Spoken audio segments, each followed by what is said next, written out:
Bismillahirrahmanirrahim. Ala hadihiniyah wa ala kulli niyatin sholihah fi ridha illah wa li syafaati Rasulillah sallallahu alaihi wasallam wa ala alihi wa sahbihi wa man tabi'ahum ila yaumiddin wa ila jami'il ikhwanihim minal anbiya al mursalin wa syuhada'i wa sholihin wal a'immatil mujtahidin wal qurra wal khufat wal mufassirin wal muhaddisin wa ila jami'il malaikatil muqarrabin wa ila jami'il auliya'illahi mimma syarikil ardi ila magharibiha wa bariha wa bahriha thumma ila jamil ulama amilina as-salihin al-mukhlisin khususon ke musannif hadzal kitab nafa'ana bi barakatihim wa bi karamatihim sya'ulillah lakumul fatihah. A'udzu billahi minasyaitonir rajim. Bismillahirrahmanirrahim. Alhamdulillahi rabbil alamin arrahmanir rahim maliki yaumiddin. Iyyaka na'budu wa iyyaka nasta'in ihdinas siratal mustaqim siratal ladzina an'amta 'alaihim ghairil maghdubi 'alaihim waladdallin. Jamaah rahimakumullah, sebelum memulai perlu kami sampaikan bahwasanya kitab Ayyuhal Walad itu adalah kitab kajian yang berisi berkaitan dengan nasihat-nasihat ya. Jadi Ayyuhal Walad itu sebetulnya adalah isi surat dari Imam Ghazali kepada muridnya. Jadi Imam Ghazali itu punya murid, dari murid itu salah satu dari beberapa murid beliau ini menulis surat kepada Imam Ghazali untuk diberikan sebuah nasihat-nasihat. Nah, kemudian nasihat-nasihat itu ditulis menjadi satu kumpulan atau menjadi sebuah risalah yang kemudian disebut Ayyuhal Walad. Jadi ini salah satu dari karya Imam Ghazali. Imam Ghazali itu salah satu imam besar, salah satu ulama, salah satu aulia ya, wali ataupun kekasihnya Allah, yang mana Imam Ghazali itu adalah ahli tasawuf, seorang sufi ataupun tasawuf, ahli fikih yang kemudian secara madhab mengikuti madhab ahlus sunnah wal jamaah ini. Jamaah rahimakumullah, kita mulai. Bismillahirrahmanirrahim. Alhamdu utawi sekabehane puji iku lillahi kedue Gusti Allah Rabbil alamina kang mengirani wong alam kabeh. Yang dimaksud dengan segala puji ya, sekabehane puji itu disebutkan bahwasanya puji itu ada 4 macam. Ada pujian qadim alal qadim, pujian Allah untuk Allah sendiri. Kemudian qadim ala hudus, pujian Allah kepada makhluknya. Allah memberikan pujian kepada Nabi Muhammad, kepada manusia sebagai ahsanut takwim dan seterusnya. Ini pujian yang diberikan Allah kepada makhluk. Allah makhluk. Sampean muji kepada temennya kok sampean pinter mentokang, sampean kok pateng mentokang, atau bentuk pujian-pujian yang lain. Nah, sesungguhnya semua pujian itu adalah hakikatnya milik Allah Subhanahu wa taala. Maka tatkala sampean kemudian menghina makhluk Gusti Allah, itu sama halnya ngenyek karo Gusti Allah. Tetapi tatkala sampean gelem muji kepada sesama, ini juga hakikatnya adalah pujian kepada Allah. Maka alhamdulillah sekabehane puji iku lillahi kedue Allah. Wal akibatu lan utawi pungkasan kang pinuji iku lil muttaqina kedue wong kang takwa kabeh. Washolatu lan utawi rahmat takdim, wassalamu lan rupa keselamatan iku ala nabihi muga tetep ing ngatasé nabine Gusti Allah Muhammadin rupane Kanjeng Nabi Muhammad, wa alihi lan keluargane Kanjeng Nabi ajma'ina hale sekabehane. Nah, setelah kita memuji kepada Allah, juga tidak lupa menyampaikan sholawat kepada Kanjeng Nabi Muhammad beserta keluarga dan sahabatnya. Kenapa? Karena Allah sendiri ini juga bersolawat kepada Kanjeng Nabi. Innallaha wa malaikatahu yusholluna 'alan nabi dan seterusnya. Nah, maka ketika Gusti Allah itu saja bersolawat kepada Kanjeng Nabi, maka kita sebagai pengikut beliau, yang berharap syafaat kepada beliau, tentu juga penting untuk bersolawat kepada beliau. Dengan maksud apa? Ya ben sok ning akhirat diakoni sebagai umat Kanjeng Nabi. Dengan begitu harapannya kita mendapatkan syafaat Kanjeng Nabi. Ini penting ya. Nih. Iklam warwasira wahidan sak temene wong siji minatulubati saking pira-pira santri al-mutaqaddimina kang dingin iku lazama netepi sapa wahid khidmata syekhi al-imam Zainuddin Hujatul Islam rupane Abi Hamid bin Muhammad al-Ghazali. Qadasa muga-muga bersihaken sapa Allahu Gusti Allah ruhahu ing ruhe Imam Ghazali.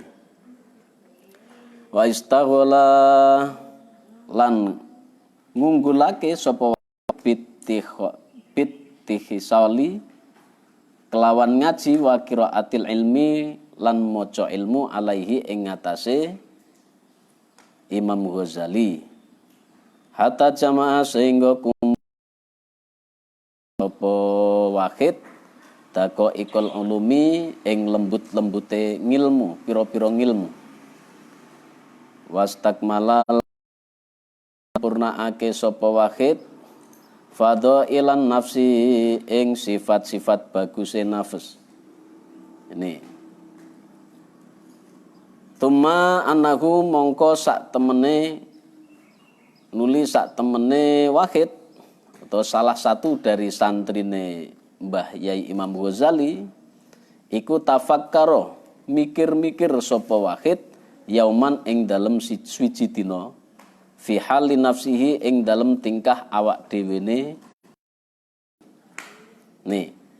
Wa khotoro lan ngrentek sapa wahid ala balihi ing ngatasé atine wahid. Waqala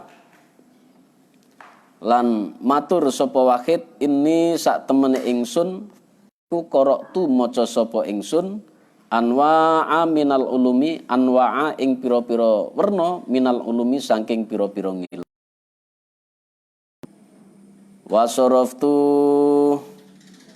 Wasaraftu lan gunakake to nganggurake sapa ingsun ri'ana umri ing bagus-baguse umure ingsun ala taklimiha ing atase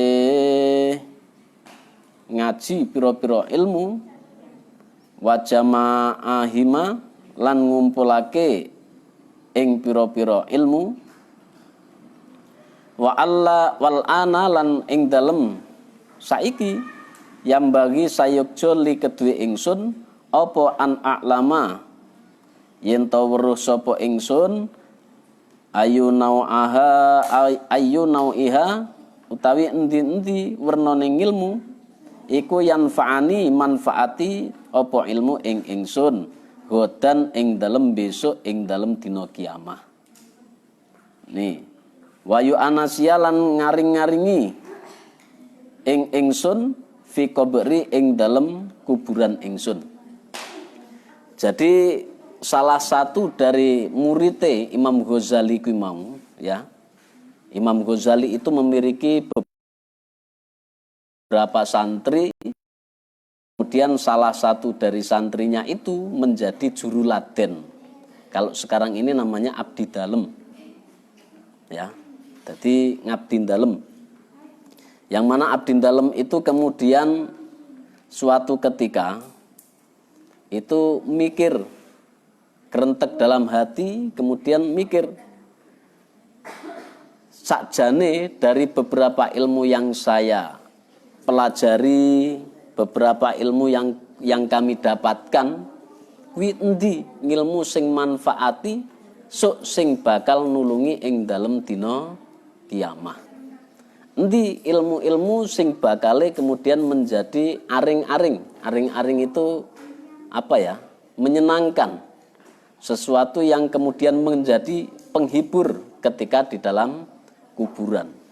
Santri ini berpikir, ya, nyepi kemudian uzlah, berpikir, bertafakur, mikir-mikir ngilmu enti sing bakale iso nyelametne besok ing dalem dina kiamah. Nah ini wa ayyuha lan utawi endi-endi ilmu iku layan fa'ani ora manfaati ing ingsun hatta atrokahu sehingga ninggal sapa ingsun ing endi-endi ilmu.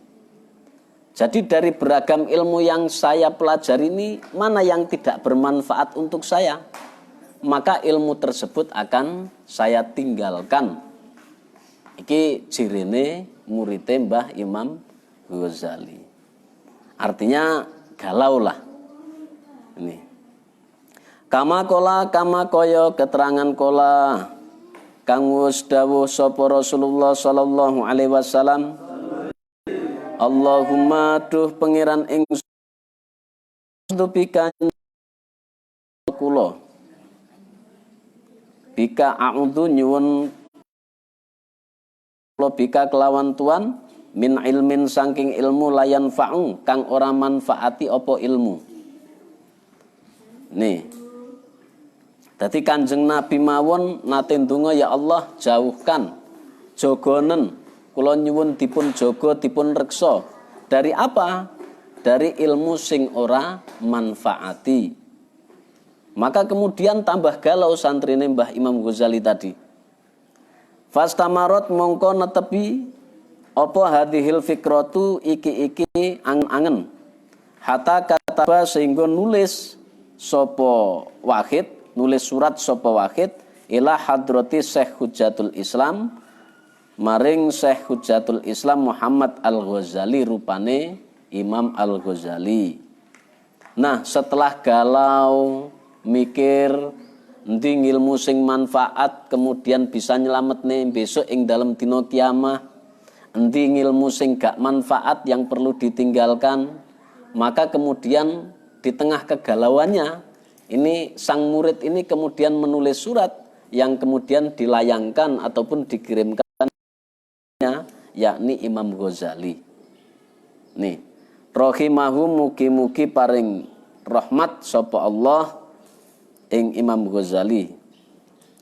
Istifta'a nyuwun sapa nyuwun pituduh utawa petunjuk sapa ingsun wa sa'alahu lan nyuwun utawa takon sapa Wahid ing Imam Ghazali masa ila ing pira-pira pitakon atau pertanyaan.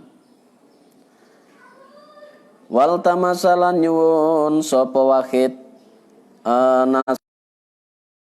duaan lan donga.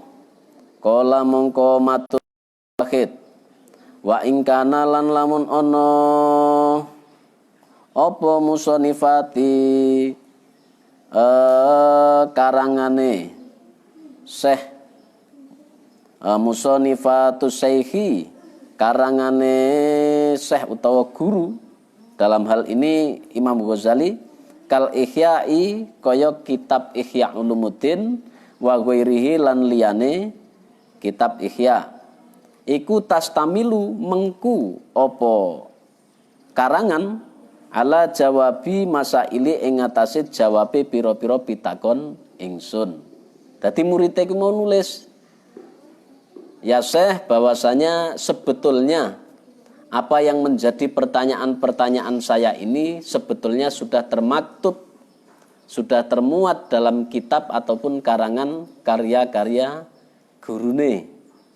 Ini semua pertanyaan atas kegalauannya ini jan-jane wis dijelasne ning kitabe Mbah Imam Ghazali, baik kitab Ihya maupun kitab-kitab karangan beliau yang lain. Lakin tetapine maksudi lan utawi tetapine maksud ingsun iku ayak tubu yen to nulis sapa Syekh hajati ing kebutuhan ingsun fi waraqati ing dalem kertas takunu mongko ana iku ma'i sertane ingsun mata tahayati ing dalem mangsa urip ingsun. Nih. Wa a'malu lan nglakoni sapa ingsun bima kelawan perkara fiha kang tetep ing dalem waraqat utawa ing dalem tulisan utawa surat kuwi mau muddata umri ingsa urip ingsun insyaallahu taala. Dadi santrine kuwi mau ngendika matur apa-apa yang kemudian ditanyakan, yang ditulis kemudian dijawab dan ditulis oleh Imam Ghazali insyaallah arep dilakoni. Nah, kemudian inilah yang menyebabkan ataupun lahirnya kitab apa? Ayyuhal Walad ini. Fayaktubu mongko nulis sapa Asy-Syaikh atau Imam Ghazali hadhihi risalati ing iki risalah ilaihi maring wahid fi jawabihi ing dalem jawab pira-pira jawab ing wahid wallahu a'lam. Nih, jadi perlu kami sampaikan bahwasanya Imam Ghazali itu adalah orang yang alim, orang yang alamah, orang yang luar biasa keilmuannya. Karya-karya beliau ini tidak hanya dikaji di Indonesia tetapi juga di seluruh pelosok dunia sebagai referensi pengetahuan baik yang berkaitan dengan tasawuf, berkaitan dengan fikih, kitab-kitab hukum dan seterusnya. Ini pernah suatu ketika kalau seandainya kita hitung misalkan loh ya, kitab Mbah Imam Ghazali itu ditulis. Contoh kecil adalah kitab Ayyuhal Walad. Yang kemudian karya beliau ini menjadi referensi, menjadi salah satu panduan tingkah laku kita. Sampean arep belajar kemudian Ayyuhal Walad ini menjadi salah satu manualnya, menjadi panduan manualnya. Oh, carane belajar sing apik kuwi mau salah satunya nurut apa yang termaktub dalam kitab Ayyuhal Walad. Ini tentu akan menjadi amal jariah yang luar biasa untuk penulisnya yakni Imam Al-Ghazali. Bayangkan kalau seandainya kitab Ayyuhal Walad ini dikaji oleh ribuan santri, oleh jutaan orang yang kemudian mengamalkan apa yang menjadi petunjuk, menjadi pitutur dari beliau, nasihat-nasihat beliau. Subhanallah, berapa besar jariah yang kemudian insya Allah ini akan menjadi pengaring-ngaring ataupun menjadi syafaat ketika nanti dikelak di yaumil kiamah nanti. Artinya Imam Ghazali ini sudah memiliki investasi yang luar biasa, investasi akhirat. Ini belum lagi kitab Ihya Ulumuddin. Kitab Ihya Ulumuddin itu ada 4 juz. Dulu ketika saya ngaji kitab Ihya ini menjadi salah satu kitab yang kebanggaan lah para santri. Belum bisa disebut sempurna dadi santri lek urung katam Ihya Ulumuddin. Pada waktu itu seperti itu. Bahkan imtihan itu yang kemudian diresepsi itu bukan semua santri, tetapi santri yang katam kitab Ihya Ulumuddin. Konon Mbah Yai Manan itu pernah belajar ngaji kitab Ihya Ulumuddin ini kepada murid beliau sekaligus menantu beliau, namanya Mbah Yai Askandar. Mbah Yai Kandar itu yo santrine Mbah Yai Manan, yo sekaligus menantunya. Tapi Mbah Yai Manan itu punya akhlak yang luar biasa, yang kemudian tidak sungkan untuk belajar kepada beliau. Nah, begitu ngaji Ihya katam, Mbah Yai Manan ini beleh sapi sebagai wujud tasakur kataman kitab Ihya Ulumuddin. Nah, artinya apa teman-teman sekalian? Kalau kita hitung wis jenenge Mbah Yai Imam Ghazali ini sangka neraka. Kenapa? Yang luar biasa. Nah, tetapi yang perlu dicatat teman-teman sekalian, dalam sebuah riwayat ya dijelaskan ada seseorang yang kemudian bermimpi ketemu dengan Imam Ghazali. Kemudian orang tersebut bertanya, pripun Mbah Yai jenengan kondisine kan begitu. Alhamdulillah Mbah Yai, Mbah Imam Ghazali itu dalam keadaan yang betul-betul dalam naungan rahmat Allah. Kemudian beliau bertanya, jelas mergo karangan ataupun jariah-jariahnya. Tetapi apa jawab Imam Ghazali? Beliau menyampaikan bahwasanya yang menjadi penolong sehingga saya bisa masuk swarga, mlebu swarga, itu bukan karangan-karangan atau karya-karya beliau, bukan jariah-jariah beliau, tetapi ada satu hal sepele yang barangkali menurut kita. Jadi suatu ketika Imam Ghazali itu menulis kitab ya, menulis satu karya yang kemudian di tengah-tengah proses penulisan ini ada seekor lalat yang hinggap di tintanya ya. Jadi lek cara wong biyen ki nulis itu kan tidak pakai pen hitek, apalagi pen standar itu ya. Ini pakai pen Snowman lah ini. Tapi dulu itu populer santri itu ataupun itu nulisnya pakai pen tutul zaman biyen. Jadi pulpen yang kemudian ketika menulis harus dicelupkan di tinta. Nah, tinta yang kemudian dipakai untuk menulis ini dihinggapi seekor lalat. Kemudian Imam Ghazali itu merasa terenyuh, ya Allah, iki kok enek laler sing ngelak. Sehingga kemudian dibiarkan sampai kemudian lalat itu kenyang. Begitu kenyang, ya lalatnya mabur.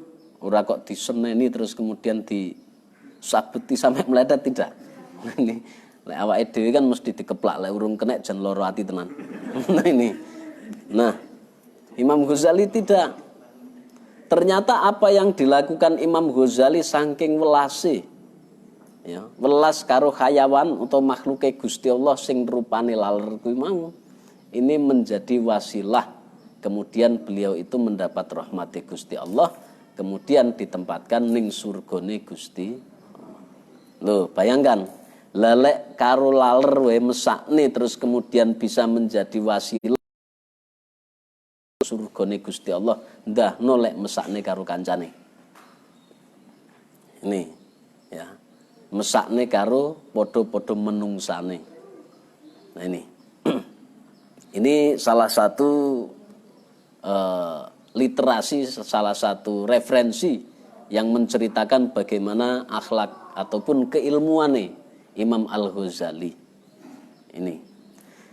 Jamaah rahimakumullah, maka kita berharap mudah-mudahan dengan mengkaji kitab-kitab beliau ini setidaknya kita itu juga punya sanad keilmuan diakoni sebagai santri beliau.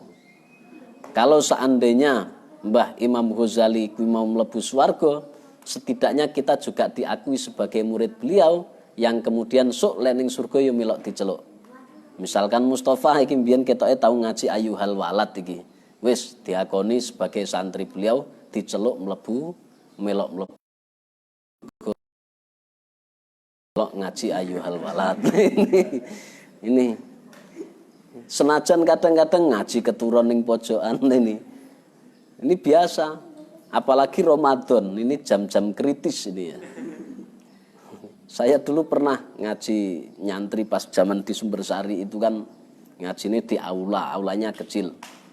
Sing tekone keri ya ora bagian gen akhirnya sak manggon-manggone. Nah, pada waktu itu kan ning ngarep aula enek warung. Warung enek drum-druman ya wis. Karena sudah ndak bagian tempat ya saya duduknya di lendetan drum ning ngarep warung. Ora krasa pertama ndonga terus kemudian mukadimah melok maknani. Moro-moro kesir entek kancane. Ini begitu ngelilir, lho kok wis ora enek kancane tengok ning ngarep warung. Nah ini keturun Pak nih. Nah, ya ini bagian daripada apa ya? Wis diniati bahwasanya Ramadan itu kan bulan ya ladang investasi kita, yang mana amal perbuatan ibadah kita ini ganjarane karo Gusti Allah dilipat gandakan. Nah, maka wujud rasa syukur kita dipertemukan dengan bulan Ramadan, ya salah satunya kita wujudkan dengan ngaji bareng. Ini siji, menambah khazanah keilmuan kita, diniati belajar tolabul ilmi. Yang kedua tentu ini juga bagian ikhtiar kita golek ridhone Gusti Allah Subhanahu wa taala. Nih, sing ketelu tentu golek barokahe bulan Ramadan.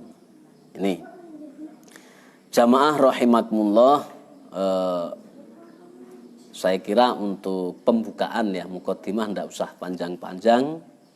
Ini wis saiki wae gek ndang siap-siap golek bukaan. Kadang-kadang kan ya jenenge wong poso, ket isuk apa-apa dilumpukne. Kaya-kaya ya, apa-apa dilumpukne, disinggahne ning jero lemari. Ndahno pas nalika buka ya ini gak sesuai dengan ekspektasi kita ini. Kadang-kadang lek cek pas poso panas-panas awan-awan enek banyu apa jenenge nglendong ning dhuwur ning jero bathok nujan rasane kayak seger-seger. Nah ini makanya nih ya Beb, jadi kadang-kadang direwangi kungkum gak mentas-mentas, pokoknya mentas jatahe lek urung wareg ini jane ora diombe tapi ya nah ini ya seger kan begitu. Nah ini bagian daripada ikhtiar kita, mudah-mudahan oleh Allah kita semua ini dilipat gandakan pahalanya ya. Melalui Ramadan ini Kanjeng Nabi nate dawuh bahwasanya wong sapa wonge sing seneng dengan datangnya Ramadan ya, maka diharamkan jasadnya untuk masuk ke dalam neraka. Alhamdulillah hari ini kita ini dimasukkan oleh Allah sebagai golongan orang-orang yang bergembira atas datangnya Ramadan. Mudah-mudahan jasad kita ini oleh Allah dijauhkan dari api neraka. Amin Allahumma amin. Terima kasih. Wal afwa minkum wallahu a'lam bishawab. Assalamualaikum warahmatullahi wabarakatuh.